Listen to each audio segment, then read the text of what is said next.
लखनऊ में श्री राम कथा महोत्सव में सीएम योगी का बड़ा संदेश, नकारात्मक ताकतों के खिलाफ एकजुट होने का किया आह्वान। बोले खर दूषण मारेच सुबाहु सब लैंड जिहाद से जुड़े। पटना में तेजस्वी यादव का बिहार के सीएम पर निशाना, कहा चीफ नहीं चीफ मिनिस्टर हैं सम्राट। बिहार में अपराध और भ्रष्टाचार का उठाया मुद्दा। ममता बनर्जी की पार्टी पर टूट का खतरा, स्पीकर से मिलेंगे बागी सांसद। काकोली घोष का टीएमसी के 20 सांसदों का साथ होने का दावा। पश्चिम बंगाल में फर्जी हस्ताक्षर मामले में अभिषेक बनर्जी तलब, सस्पेंस बरकरार। आज शाम 5 बजे सीआईडी की पूछताछ की तैयारी, जहांगीर खान की भी आज पेशी। आईआरसीटीसी टेंडर घोटाला केस में फैसला टला, लालू राबड़ी से जुड़े मामले में दिल्ली की राउस एवेन्यू कोर्ट ने फैसला सुरक्षित रखा। 16 जुलाई को सुनाया जाएगा फैसला।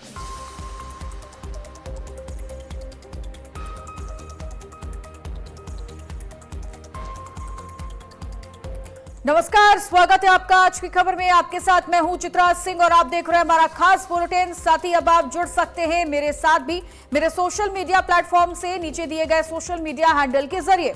तो देखिए, लखनऊ में आयोजित 9 दिवसीय श्री राम कथा महोत्सव के समापन समारोह में मुख्यमंत्री योगी ने समाज को एकजुट रहने के साथ साथ नकारात्मक शक्तियों के प्रति सजग रहने का आह्वान किया। अपने संबोधन में मुख्यमंत्री ने रामायण के प्रसंगों का उल्लेख करते हुए कहा कि हर कालखंड में समाज विरोधी और विघटनकारी ताकतें सक्रिय रही हैं, लेकिन संगठित समाज ही उनका प्रभावी जवाब दे सकता है। उन्होंने भूमि अतिक्रमण और सांस्कृतिक मूल्यों के संरक्षण के मुद्दे पर भी अपनी बात रखी। उन्होंने भू माफिया की तुलना खर दूषण मारिच और सुबाहु से करते हुए उन्हें सख्त संदेश भी दिया। मुख्यमंत्री ने आगे कहा कि भारत की आस्था, परंपरा और सांस्कृतिक विरासत का सम्मान करना सभी के लिए जरूरी है। उस लैंड जिहाद से जुड़े हुए लोगों को पड़ेगा जो भगवान राम ने आखिर खर दूषण क्या कर रहे थे, मारीच और सुबाहु क्या कर रहे थे, वे भी सब यहां लैंड जिहाद के ही अभियान के साथ जुड़े हुए थे। जबरन कब्जा कर लेना, जबरन किसी भी जमीन को खाली देखा उसमें अपना तंबू गाड़ दिया, ये सब बंद हो जाना चाहिए। भारत की धरती उन आक्रांताओं के लिए जिनकी भारत के प्रति आस्था नहीं है, जो भारत के प्रति निष्ठा नहीं रखते, भारत के संस्कारों का सम्मान नहीं कर सकते, बहुत अच्छा, बहुत उन लोगों के लिए भारत की धरती धर्मशाला नहीं हो सकती है, एकदम नहीं हो सकती है। पटना एयरपोर्ट पर दिल्ली से लौटने के बाद नेता प्रतिपक्ष तेजस्वी यादव ने बिहार सरकार और डिप्टी सीएम सम्राट चौधरी पर तीखा हमला बोला। मीडिया से बातचीत में तेजस्वी ने सरकारी आवास और सुरक्षा व्यवस्था से जुड़े विवादों पर प्रतिक्रिया देते हुए कहा कि ये उनके लिए बड़े मुद्दे नहीं हैं, बल्कि बिहार में बढ़ते अपराध, भ्रष्टाचार, बेरोजगारी और जनहित से जुड़े सवाल ज्यादा महत्वपूर्ण हैं। उन्होंने आरोप लगाया कि राज्य में कानून व्यवस्था की स्थिति खराब हो चुकी है और सरकार जनता के असली मुद्दों से ध्यान भटकाने की कोशिश कर रही है।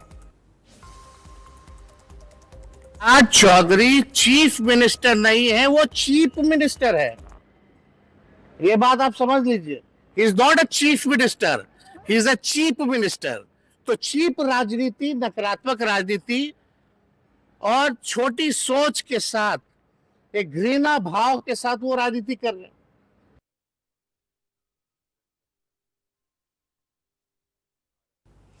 हरदोई में सरकारी निरीक्षण के दौरान एसडीएम पर हमला होने का मामला सामने आया है। शाहबाद क्षेत्र के परियल गांव में बाढ़ राहत तैयारियों और निर्माण कार्यों के निरीक्षण पर पहुंचे एसडीएम सुशील कुमार मिश्रा की टीम पर कथित तौर पर ग्रामीणों की भीड़ ने पथराव कर दिया।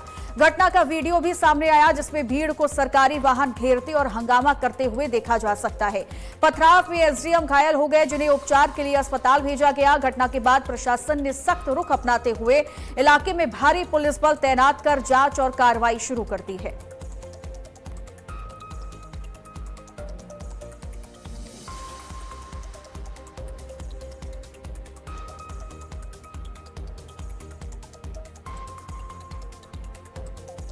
तो तस्वीरें आपको हम दिखा रहे हैं जहां पर भीड़ ने मिलकर सरकारी वाहन को घेर कर जबरदस्त हंगामा किया है। तस्वीरें आपकी टीवी स्क्रीन पर है जहां पर पथराव में डीएम सुशील कुमार मिश्रा घायल भी हो गए हैं। हालांकि इस पूरी घटना के बाद इलाके में भारी पुलिस बल तैनात कर दी गई है।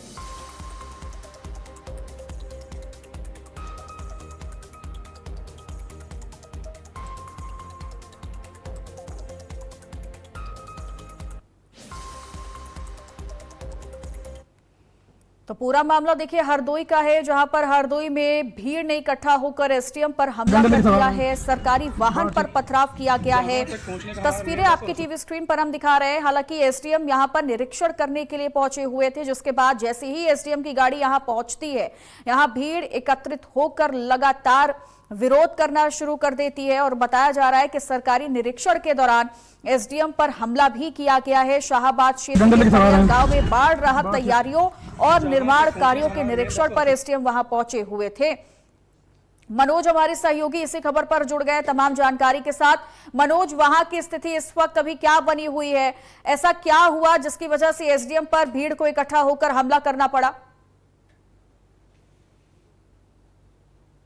डीएम है सुशील मिश्रा। ये परियर गांव पड़ता है शाहबाद तहसील का। वहां पर बाढ़ राहत जो शिविर बनाए जाने हैं वहां का निरीक्षण करने गए हुए थे और उसी गांव से जब ये निरीक्षण करके निकल रहे थे तो गांव में एक आरसीसी सेंटर बना हुआ है और साथ ही अन्नपूर्णा भवन भी बना हुआ है। दोनों का निरीक्षण करने के लिए गए थे, चूंकि ये दोनों भवन जो बाढ़ राहत सहायता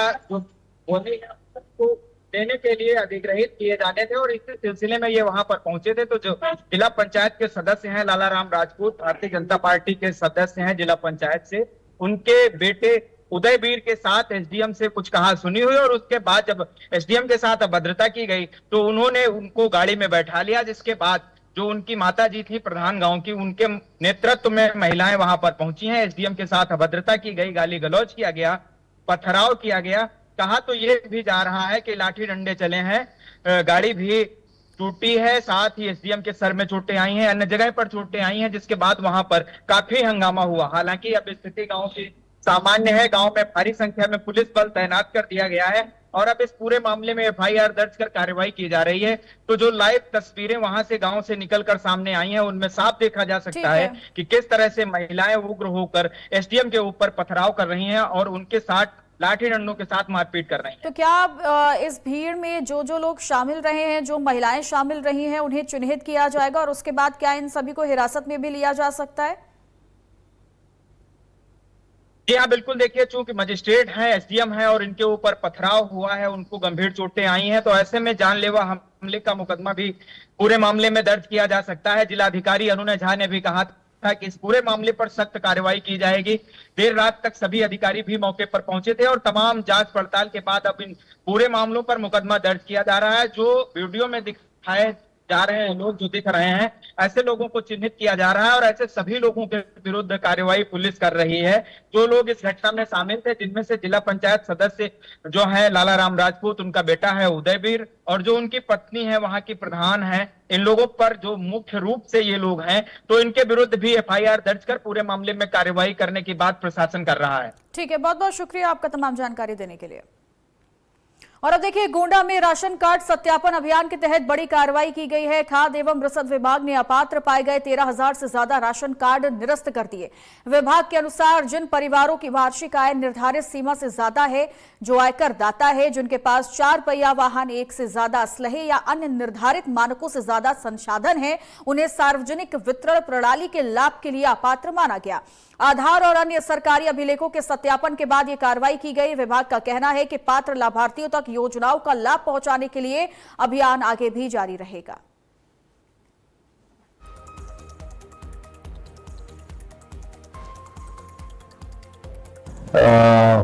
उत्तर प्रदेश के सभी जनपदों में हमारे विभाग में जो भी परिवार जिनकी सालाना आय 2 लाख रुपए से अधिक है, परिवार में कोई आयकर दाता है, 4 पहिया वाहन है, 1 से अधिक असलाह है या जीएसटी टर्नओवर 25 लाख रुपए से अधिक है, तो ये एक रूटीन प्रोसेस है और इस 18 KPI इंडिकेटर्स के तहत भी यूनिट फ्लोपन का कार्य किया गया है।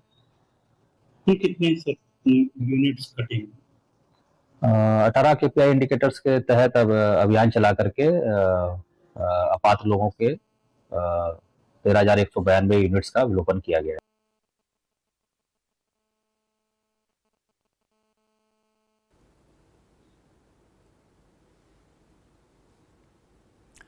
मनोज पांडे हमारे साथ जुड़ गए इसी खबर पर तमाम जानकारी देने के लिए। मनोज, अभी किस तरीके से खाद्य विभाग और आगे कार्रवाई करने वाला है और कितने राशन कार्ड निरस्त किए जा सकते हैं?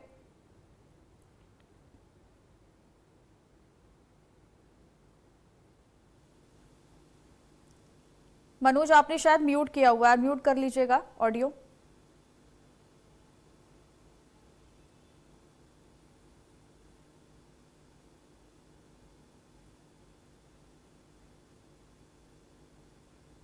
चलिए, मनोज की आवाज नहीं आ पा रही, मैं दोबारा से कनेक्ट करने की कोशिश करूंगी। लेकिन ये बड़ी जानकारी हम आपको बता रहे हैं, जहां पात्र लाभार्थियों के राशन कार्ड अब देखिए निरस्त किए जा रहे हैं। आय और संपत्ति के आधार पर ये सत्यापन हुआ है और ये भी कहा जा रहा है कि आगे कई ऐसे राशन कार्ड हो सकते हैं जो कि अपात्र घोषित किए जा सकते हैं और पूरी जांच पड़ताल के बाद कई राशन कार्ड को भी आगे निरस्त किया जा सकता है।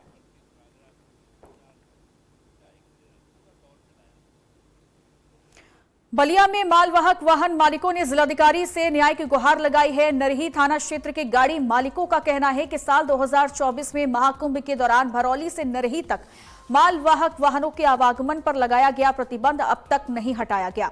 इसके चलते उन्हें कुछ किलोमीटर की दूरी तय करने की बजाय गाजीपुर के रास्ते 80 से 100 किलोमीटर का अतिरिक्त सफर करना पड़ रहा है, जिससे समय और खर्च दोनों बढ़ गए हैं। वाहन मालिकों ने प्रशासन से मार्ग को तत्काल चालू कराने की मांग की है और इस मामले में जिलाधिकारी द्वारा जानकारी नहीं होने की बात कहे जाने के बाद कई ज्यादा सवाल भी खड़े हो रहे हैं।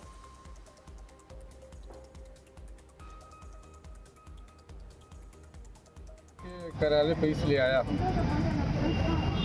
कि ग्रहांचल क्षेत्र में बिहार और यूपी का बॉर्डर पड़ता है बक्सर पुल, और हमारे सैकड़ों गांव एक समस्या से प्रभावित हैं। वो समस्या ये है कि चाहे गरीब हो, चाहे दलित हो, चाहे पिछड़ा हो, चाहे सामान्य हो, हर लोगों की समस्या है कि बालू की गाड़ी जो है नरही प्रशासन द्वारा या उनके द्वारा कहा जाता है कि जिला प्रशासन ऊपर से रोक लगाया गया है कि बालू की गाड़ी नरही होकर नहीं जाएगी, भरौली से नरही रूट पर नहीं जाएगी, किसी गाड़ी को नहीं जाने दे रहे हैं। जिलाधिकारी कार्यालय पर आने का हम लोग विवश हो चुके थे। कई बार कप्तान महोदय के यहाँ मिलते और अन्य अधिकारियों के यहाँ दौड़ते दौड़ते लास्ट पे अब जिलाधिकारी महोदय के हम लोग पहुँचे। सबसे अचंभित तब हुए जब कि उनको ये संज्ञान में ही नहीं है कि रोड ये हमारे यहाँ 2 साल से बंद है। क्यों बंद है ये जिलाधिकारी महोदय के संज्ञान में ही नहीं है। कौन सा रोड? NH-29 जो हमारे समझ से भरौली से बलिया तक है, वो क्यों बंद है जिलाधिकारी महोदय के संज्ञान में ही नहीं। उन्होंने पूछा कि ये कब से बंद है, क्यों बंद है, तब हमें ताज्जुब हुआ, जो कि हमारे नीचे के प्रशासनिक अधिकारियों द्वारा बताया जाता है कि उच्च अधिकारियों द्वारा इसको प्रतिबंधित किया गया है। ललितपुर में व्यापारियों और आम जनमानस से जुड़ी समस्याओं को लेकर जिला उद्योग व्यापार मंडल ने जोरदार प्रदर्शन किया। कलेक्ट्रेट परिसर में धरना देकर व्यापारियों ने अपनी 7 सूत्रीय मांगों के समर्थन में नारेबाजी की और मुख्यमंत्री के नाम संबोधित ज्ञापन जिला प्रशासन को सौंपा। व्यापार मंडल का कहना है कि व्यापारियों को जीएसटी से जुड़ी समस्याओं, स्वास्थ्य बीमा और आकस्मिक आपदाओं में आर्थिक सुरक्षा जैसी सुविधाएं मिलनी चाहिए। साथ ही रिटर्न देरी से जमा होने पर लगने वाले ब्याज को कम करने की भी मांग की गई। व्यापारियों ने जल्द मांगे पूरी नहीं होने पर आंदोलन तेज करने की चेतावनी दी है। हमारे प्रांतीय अध्यक्ष दलचल के द्वारा आप पूरे प्रदेश में आह्वान किया गया था कि कुछ व्यापारियों की समस्या है, उनके पूरा करने के लिए हम जिलाधिकारी के माध्यम से माननीय मुख्यमंत्री को ज्ञापन प्रेषित कर रहे हैं। उसमें हमारी मुख्य मांगे जो है कि जिनको जीएसटी में रजिस्ट्रेशन है उनके लिए 10 लाख से लेकर 25 लाख तक बीमा दिया जाए। जिनका जीएसटी में रजिस्ट्रेशन है उनके लिए अगर उनकी दुकान में आग लग जाती है तो 1 करोड़ का बीमा कराया जाए और हमारे व्यापारियों को प्राथमिकता आधार पर शस्त्र रसीद दिए जाएँ। हमारे यहाँ जो जीएसटी में रिटर्न लेट भरते हैं या जो पेनल्टी लगती है उस पर 18% टैक्स लेते हैं। हमारी मांग जो है क्या हमें सरकार 6%, 7% देती है तो 9% किया जाए। गोंडा जिले में कई दिनों से ग्रामीणों के लिए दहशत का कारण बना तेंदुआ आखिरकार पकड़ लिया गया। नवाबगंज थाना क्षेत्र के जैतपुर गांव में आधी रात पहुंचे तेंदुए को ग्रामीणों ने बहादुरी दिखाते हुए जाल की मदद से काबू कर लिया। बताया जा रहा है कि तेंदुए की मौजूदगी से गांव के लोग लंबे वक्त से भय के माहौल में जी रहे थे। जानकारी मिलने पर वन विभाग की टीम भी मौके पर पहुंची और तेंदुए को सुरक्षित पिंजरे में बंद कर अपने साथ ले गई। आपको बता दें कि वन विभाग पहले से ही तेंदुए की तलाश में कई टीमें लगाकर सर्च अभियान चला रही है। कल हमें एक सूचना प्राप्त हुई थी कि टिकरी रेंज अंतर्गत जैतपुर माझा में ग्राम केवटिया में एक लेपर्ड की सूचना प्राप्त हुई थी, जिसके क्रम में सूचना प्राप्त होते ही तत्काल टिकरी रेंज जो हमारे स्थानीय के लोकल टीम है उनको तत्काल रवाना किया गया और यहाँ से डिवीजन से भी मैं और यहाँ की टीम जो है तत्काल मौके के लिए रवाना हो गई। जब हम मौके पे पहुंचे तो वहां पे हमने देखा कि एक खेत के आसपास रस्सियों का जाल लगा हुआ था जिसमें ये लेपर्ड फंस गया था और लोगों ने भी डंडों की सहायता से उसको दबा रखा था। हम लोगों ने तत्काल पीसीसीएफ वाइल्ड लाइफ मैम से अनुमति मांगी उसको केज में ट्रांसपोर्ट करने के लिए। तत्काल हम लोगों ने केज मंगवाया और उसको रेस्क्यू करते हुए, लेपर्ड को रेस्क्यू करते हुए केज में हमने सुरक्षित उसको टिकरी रेंज कैंपस हम लेके आए हैं। आगरा के ताजगंज थाना क्षेत्र में एक युवक द्वारा फांसी लगाकर आत्महत्या किए जाने का मामला सामने आया है। पटकोला इलाके के रहने वाले 35 साल के संजय राठौर का शव उनके घर में फंदे से लटका मिलने के बाद इलाके में सनसनी फैल गई। घटना की जानकारी मिलते ही परिजन और स्थानीय लोग मौके पर जुट गए। जानकारी पर पहुंची पुलिस ने शव को पोस्टमार्टम के लिए भेज दिया है और जांच भी शुरू कर दी है।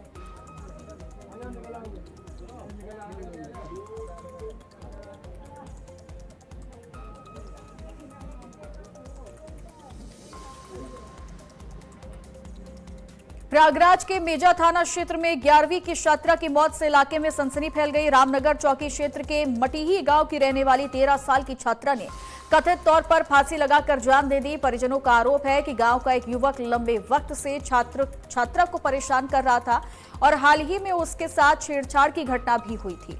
परिवार का कहना है कि इसी मानसिक तनाव से परेशान होकर छात्रा ने ये बड़ा कदम उठाया। फिलहाल जानकारी पर पहुंची पुलिस ने शव को पोस्टमार्टम के लिए भेज दिया और मामले की जांच शुरू कर दी है।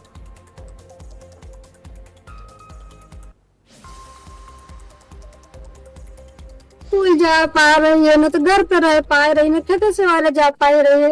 हर एक जगह पीछा कर रहा है, जबरदस्ती कर रहा है। साहब हमारी 3 लड़की परेशान है। ना वो लड़की परेशान है, भाग पड़ा रही कि मम्मी ऐसे कर रहा है। जब घर वालों को रहेंगे तो घर वाले ऐसे कर रहे थे। साहब कारण था धमकी दिया था साहब की धमकी दे रहा था साहब की, जब तुम बोलोगी कहोगे तो हम बम फेंक देंगे, तुम्हारे माँ बाप को मार देंगे। हमारा बेटी लज्जा तुम्हारा साहब ऐसी कर गई है। जहां वाराणसी दाल मंडी चौड़ीकरण का अभियान अब तेज और किया जाएगा। दाल मंडी में बुलडोजर के बाद पोकलैंड की एंट्री हो गई है। पीडब्ल्यूडी ने दाल मंडी क्षेत्र में ध्वनि यंत्र के जरिए मुनादी कराई। 16 रजिस्ट्री कराए गए भवनों का ध्वस्तीकरण होगा। 11 मई को भवन ध्वस्तीकरण की कार्रवाई हो। भवनों को नापी कराकर लाल निशान देखे लगाया गया और मौके पर अधिकारियों के साथ भारी संख्या में फोर्स भी तैनात की गई है। 181 भवन के साथ साथ 6 मस्जिदों का ध्वस्तीकरण किया जाना है। 650 मीटर लंबा और 17.4 मीटर सड़क का चौड़ीकरण होना है, जिसको लेकर अब कई मकानों को, दुकानों को चिन्हित किया गया और उसके बाद मुनादी करवाकर ध्वस्तीकरण की कार्रवाई की जाएगी। तस्वीरें आपको हम दिखा रहे हैं। सी के 43/147 है, सी के 43/182, सी के 43/182 है, सी के 42/11, सी के 42/9, सी के 42। आगरा से एक और बड़ी जानकारी आ रही है, जहां नदी में डूबने से 2 मासूम बच्चों की मौत हो गई है। बकरियां चराने गए ये दोनों मासूम बच्चे डूब गए। उटकन नदी में नहाते समय ये बड़ा हादसा हुआ है, जिसमें बताया जा रहा है कि 12 साल का प्रशांत और 11 साल का लक्ष्मण शामिल था, जिसकी मौत हुई है। फिलहाल इस हादसे के बाद गांव में मातम पसरा हुआ है। परिजन इस वक्त बेहाल हैं। पूरा मामला देखिए फतेहाबाद क्षेत्र के वरना उटकन नदी की घटना बताई जा रही है। तो 2 मासूम बच्चों की देखिए नदी में डूबने की वजह से मौत हो गई है।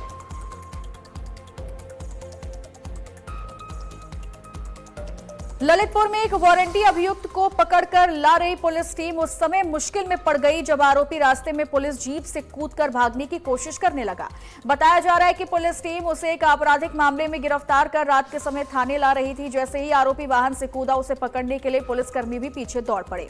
इस दौरान आरोपी और कुछ पुलिसकर्मी घायल हो गए। सभी को उपचार और चिकित्सीय परीक्षण के लिए सामुदायिक स्वास्थ्य केंद्र मड़ावरा ले जाया गया। हालांकि इस घटना के बाद पुलिस मामले की जांच कर रही है।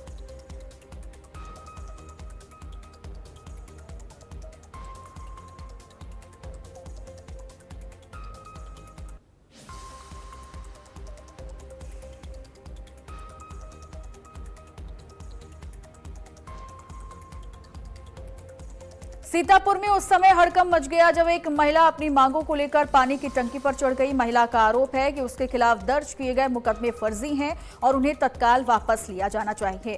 टंकी पर चढ़कर विरोध प्रदर्शन की जानकारी मिलते ही पुलिस और प्रशासनिक अधिकारियों में अफरा तफरी मच गई। मौके पर पहुंचे अधिकारियों ने महिला को समझाने और सुरक्षित नीचे उतारने का प्रयास शुरू किया। घटना के चलते आसपास लोगों की भारी भीड़ भी जमा हो गई। मामला शहर कोतवाली क्षेत्र स्थित ईओ आवास परिसर का है।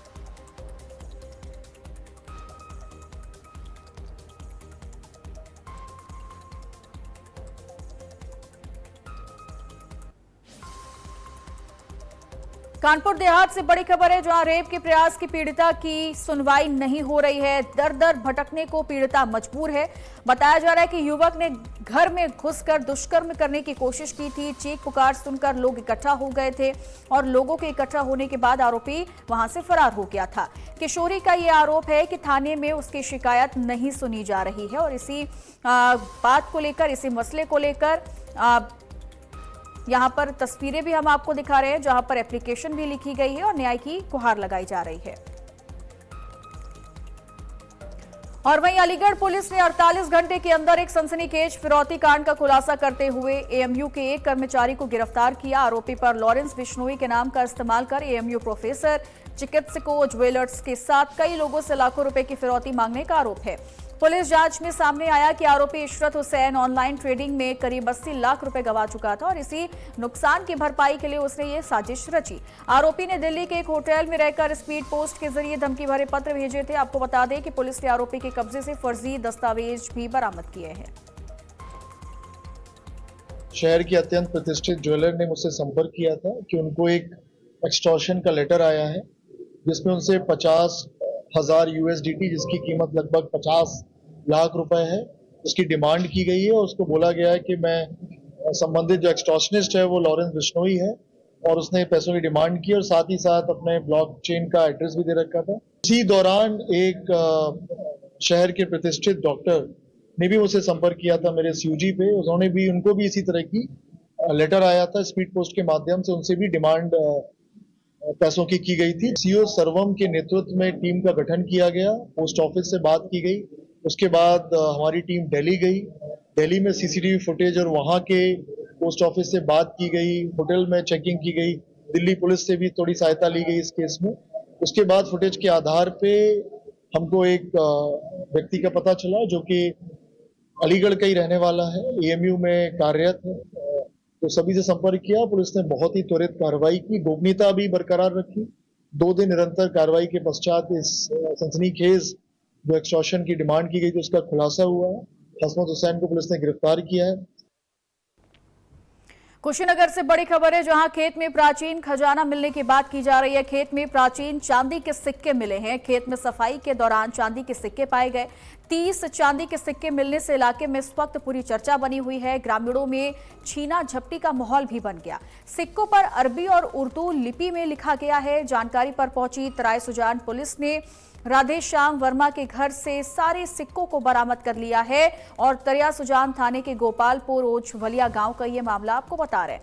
और वीडियो भी आपको हम दिखा रहे हैं जिसमें आप देख सकते हैं कि कैसे जमीन से कुछ प्राचीन सिक्के जो हैं वो पाए गए हैं, जो कि इनकी संख्या तकरीबन 7 से 8 बताई जा रही है और इसमें उर्दू लिखी हुई थी। हालांकि जैसे ही इसकी जानकारी पुलिस को मिलती है तो फौरन इन सभी सिक्कों को अभी बरामद किया जा चुका है। और इन्हीं खबरों के साथ हमारे इस खास बुलेटिन में फिलहाल के लिए बस इतना ही। आप बने रहिए आज की खबर के साथ ही अब आप जुड़ सकते हैं मेरे साथ भी मेरे सोशल मीडिया प्लेटफॉर्म से नीचे दिए गए सोशल मीडिया हैंडल के जरिए। नमस्कार।